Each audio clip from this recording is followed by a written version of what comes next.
to understand, I think, the depravity of what a man like Fauci was doing, wasn't part of it they would expose beagles to carnivorous flies that would eat them alive? Yes, many times, many labs.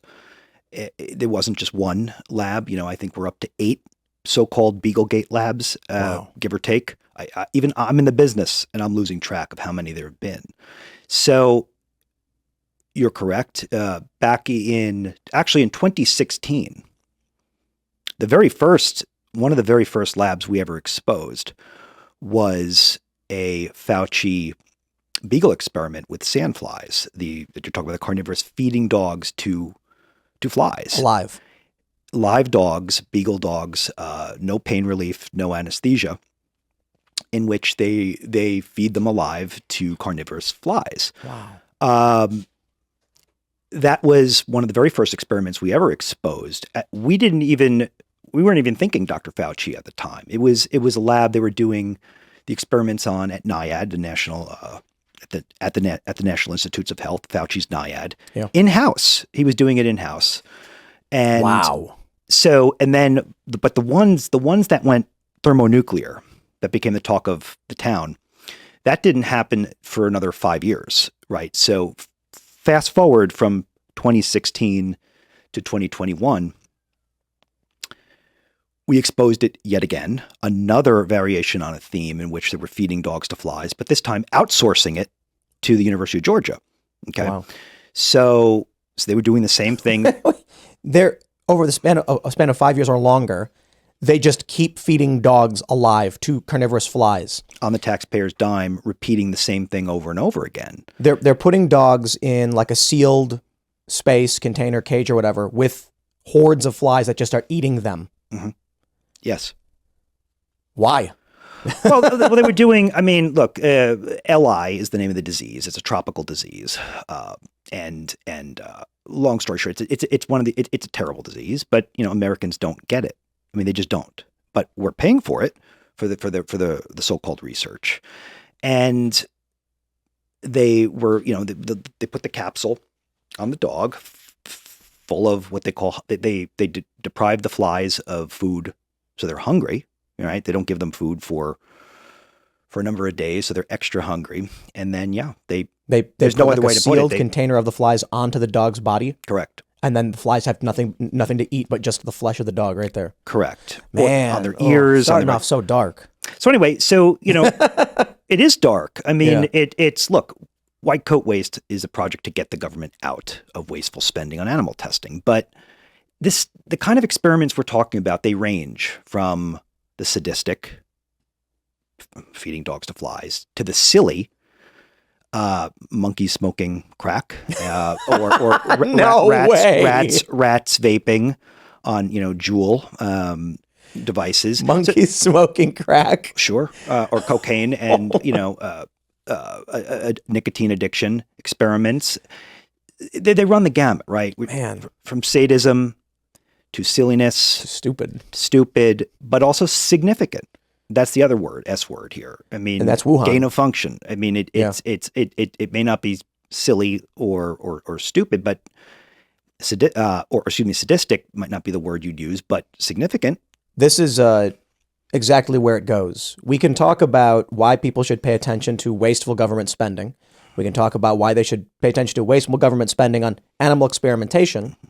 And I'm sure there's a lot of arguments for, we want to cure diseases and things like that. I'm sure we'll get into the philosophical of that in a minute. But where it goes is bat coronavirus testing. Yeah. And then what do you end up with? You end up with a lab leak. You end up with global lockdowns. Right. The degree of irresponsibility, reckless, negligent behavior on an unprecedented scale, all because they want to do these ridiculous experiments to gain marginal knowledge. But you know what I think a lot of it is? They want grant money. And so they're like, we're gonna give a monkey crack. And they're like, how much do you need? $5 million? Sure. Well, you said it, and it's Ghostbusters, that famous scene in Ghostbusters where, if anybody who's seen the movie knows, there's this great scene where Dan Aykroyd's character is talking with Bill Murray's character, and I think they just lost their public funding. Right? Yeah. Presumably a government grant. I don't recall exactly, but they lost their public funding. That was the point. Tim, you don't know what it's like to work in the private sector. They demand results. You don't know. I mean, there's a lot of pressure. Like, you actually have to come up with cures and produce a result. We weren't used to that in the government. It just went on and on for years. That's what they say, right? Exactly. But Yeah. the main point is that these grants, Fauci's Beagle experiments, EcoHealth grants for the Wuhan lab, these things go on for years and years for a reason. I read a long time ago that It's the same we point. spent millions of dollars to try and figure out if fish feel pain. Yeah, We concluded that they do. It's always like, dude. and this is not a new phenomenon, right? I mean, Monkey Island, which we lit up and exposed here Yes. a couple years ago. I mean, these things have been going on for years now, sometimes decades. No results to show for it, or stupid results that are pointless, right? Fish feel pain. Monkeys don't like to smoke. Monkeys get addicted to crack, et cetera, et cetera. But it's taken on a new significance now. With Wuhan, we can see the danger of reckless, just negligence, focusing on this and making sure that we have keen oversight because of something like Wuhan. Like, if we hear something like they're doing experiments on fish or dogs or whatever, a lot of people might be like, well, I don't like that, but well, you don't like it, but where does it go? It goes to Wuhan. It goes to bat coronavirus research. It goes to gain of function research. And then you get a oopsie, now everybody's sick. So this is something that I think everybody should, I'm not saying literally every person in the world, but it's something we should have, like, it should be higher up on the list of priorities, especially with hindsight being 2020 and Wuhan. So let's jump to Wuhan. Yeah. Early on, there was a paper released from, I think it was at South China University or Beijing, some university, where they said in this paper that bats at the Wuhan lab had bitten and urinated on researchers, and that it is very likely that COVID was leaked in this way. Mm-hmm. And it was quickly rescinded. Mm-hmm. And people in the United States started saying, oh, see, they retracted that study. And it's like, okay, you mean to tell me in a communist country, well, whatever, pseudo-communist, whatever you want to call China, that researchers said this thing probably happened and then went, oh, wait, no, never mind. And I'm supposed to believe? No. I think the Chinese government just said, we're not taking the heat from this one. Blame it on somebody else. Through this grant corruption process where people are just like, give us the money, you end up with Fauci being like, I won't take responsibility for what I funded. You end up with Peter Daszak saying, I'm not taking responsibility for this.